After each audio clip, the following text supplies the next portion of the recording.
आज के इस वीडियो में हम करने जा रहे हैं लिसनिंग।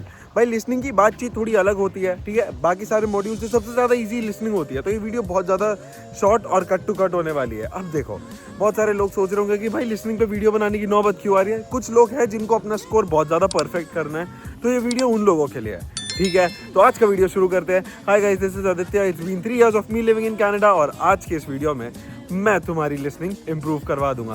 तो चलो वीडियो शुरू करते हैं, लेट्स गो। वीडियो शुरू करने से पहले मैं एक चीज़ बोलना चाहता हूँ। हमारे कमेंट सेक्शन में एक बंधु है जो हर वीडियो के नीचे लिख रहा है स्किमिंग और स्कैनिंग। भाई देखो, मैं ट्राई कर रहा हूँ और मेरे दिमाग में एक बहुत क्रेजी आइडिया है कि मैंने अपना आईपैड अभी रिपेयर के लिए डाल रखा है। मेरे आईपैड की स्क्रीन टूट गई थी, ठीक है। वो जैसी रिपेयर होकर आएगी तो मैं तुम्हें लिटरली अपने साथ में बैठा के एग्जैक्टली तुम्हें बताने वाला हूँ कि कैसे करना है तुम्हें रीडिंग का स्किमिंग और स्कैनिंग। और मैं फिर उसके बाद लाइव आने लगूंगा, तो इससे तुम्हारे डाउट्स और बाकी की चीज़ें और इजीली सॉल्व हो जाएंगी। समझ रहे हो? बस कुछ दिनों और का पेशेंस। देखो, लिसनिंग को सही करने के लिए और अपना परफेक्ट स्कोर लाने के लिए हमें बहुत सारी चीज़ों का ध्यान रखना पड़ता है।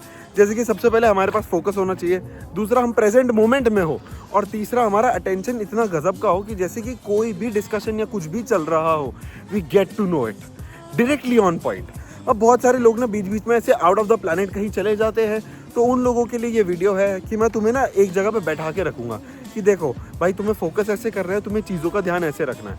बहुत सारे क्वेश्चन टाइप्स है लिसनिंग में जो बहुत ज़्यादा कंफ्यूजिंग होते हैं, बहुत ज़्यादा दिमाग खा जाते हैं और कभी कभार आंसर ही स्किप करना पड़ता है हमें, क्योंकि भाई ये क्वेश्चन ही भूल गए हम, क्या था, क्या बोला, वो उड़ गया दिमाग से। समझ रहे हो? तो ये सारी चीज़ें अब सॉल्व करते हैं। देखो, तो लिसनिंग का स्कोर बढ़ाने के लिए जो मैं टिप्स तुम्हें अभी बताने वाला हूँ, इन सब का ध्यान रखना। सबसे पहले जैसे ही तुम्हारे पास तुम्हारा पेपर आ जाए, बहुत अच्छे से क्वेश्चन पढ़ लेना। इतने अच्छे से पढ़ लेना कि तुम्हें समझ आ जाए कि कीवर्ड क्या है, मेन आइडिया क्या है और क्वेश्चन की एग्जैक्टली डिमांड क्या है। तुमने ये चीज़ समझ ली, अब मैं तुम्हें बता रहा हूँ कि आंसर्स कैसे करेक्ट कर सकते हो तुम। देखो, कभी कभार क्या होता है, तुम पेपर में बैठे हो, मेंटली कहीं और पहुंच चुके हो। अब मैं तुम्हें मेंटली एक ही जगह पे लेके आने वाला हूँ। जो भी डिस्कशन, एक्स्ट्रा ऑडियो जो भी चल रहा है हमारे लिसनिंग में, तुम साइड बाय साइड सब कुछ लिखते रहो, सब कुछ, कि भाई अच्छा ये इस रास्ते जा रही है, ओके ठीक है, this is happening, this is happening. तुम ऐसे लिखते रहोगे ना कंटिन्यूसली, तो तुम्हारा कंटिन्यूस फोकस रहेगा और तुम एकदम फोकस के साथ आंसर कर पाओगे कि अरे हाँ, अब ये डिस्कशन हुआ, ये तो फालतू का पार्ट था, अच्छा वो फ़ोन नंबर बता रही है, फ़ोन नंबर आ गया, आंसर लिख लेता हूँ।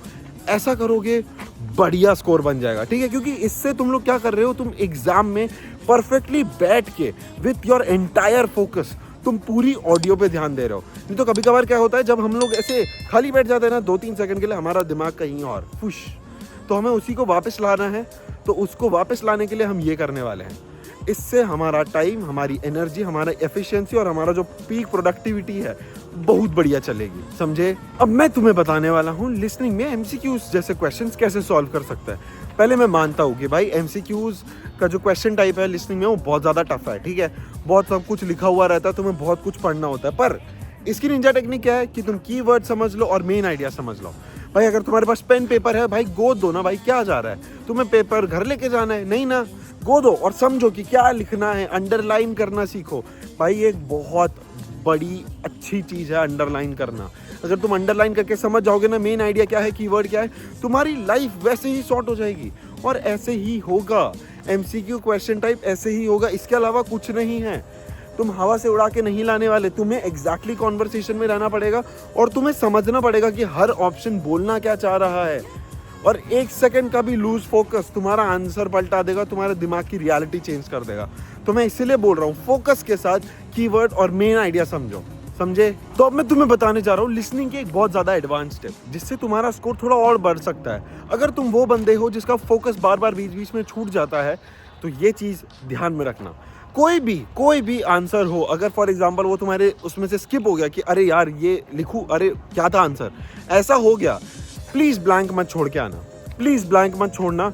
रिकॉल करने का ट्राई करना कि हुआ क्या है। पर अगर नहीं कर सकते, अगला क्वेश्चन आ गया तो अगले क्वेश्चन पे चले जाओ, उसके लिए अभी ब्लैंक छोड़ दो। पर याद रखना, जब तुम पेपर सबमिट कर रहे हो उसके पहले उसको ब्लैंक मत रहने देना, कुछ ना कुछ लिख के ज़रूर आना। अगर तुमने वो चीज़ मिस कर दी तो तुम्हारी ऐसी की तैसी हो गई, समझ रहे हो। देखो, मैं तुम्हें 2 पॉसिबिलिटी समझा रहा हूँ, या तो आंसर गलत होगा, जो कि तुमने ऑलरेडी ब्लैंक छोड़ रखा है, तो गलत होने के चांसेस ज़्यादा है। अगर तुमने कुछ लिख दिया और वो सही निकला तो मिल गए ना, मार्क्स मिल गए ना, और क्या चाहिए, समझ रहे हो। ऐसे टाइम पे ब्लैंक्स बिल्कुल नहीं छोड़ना, बिल्कुल नहीं छोड़ना। अगर तुमने ब्लैंक छोड़ दिया तुम्हारी ऐसी की तैसी हो जाएगी, समझ रहे हो? ब्लैंक नहीं छोड़ना, हमें एक्स्ट्रा स्कोर चाहिए तो हमें एक्स्ट्रा कुछ ना कुछ लिख के ही आएंगे, समझे? और ट्राई करो भाई, अपनी रिकॉल कैपेबिलिटी भी बढ़ा लो। अगर तुम वो भी कर सकते हो तो ट्राई करके देखो। अगर तुमने ये कर लिया तो तुम्हारा स्कोर वैसे भी बच जाएगा, समझ रहे हो? फोकस के साथ प्रैक्टिस करेंगे और अच्छा स्कोर लेके आएंगे। और मेरी ना एक छोटी सी दरख्वास्त है तुम लोगों से, प्लीज़ जो भी तुम्हारा स्कोर आता है ना, इसको ना आप ट्रैक करना शुरू कर दो। ट्रैक करोगे कॉन्फिडेंस आएगा, और जब कॉन्फिडेंस आ जाएगा तुम्हारी लाइफ बहुत बढ़िया लगने लगेगी आइल्स कह रहा हूँ। तो listening is one of the most easiest modules IELTS के एग्जाम में, और तुम्हें इस पर ज़्यादा फोकस करने की ज़रूरत ही नहीं है भाई, बहुत इजीली निपट जाएगा। और तुम्हें एक अच्छा स्कोर चाहिए, बस तुम्हें एक ही चीज़ इंप्रूव करनी है, जो कि है तुम्हारा फोकस और तुम्हारा एग्जाम में प्रेजेंट होना। That is it. ये रीडिंग और राइटिंग की तरह नहीं है जिसमें तुम्हें बहुत ज़्यादा एफर्ट डालना पड़े, समझ रहे हो? थोड़ा इजीली करोगे, बहुत इजीली हो जाएगा। दिन के 2 मॉड्यूल्स, और प्लीज़ अपने अंदर ना वो ट्रैकेबिलिटी रखना, जिससे तुम्हें पता चल जाएगी कि गड़बड़ कहाँ हो रही है, आंसर कहाँ अटक रहा है। और कभी भी कोई भी आंसर गलत हो तो प्लीज़ पीछे जाओ और एक बार चेक कर लो। सेल्फ इवैल्यूएशन इज़ द की।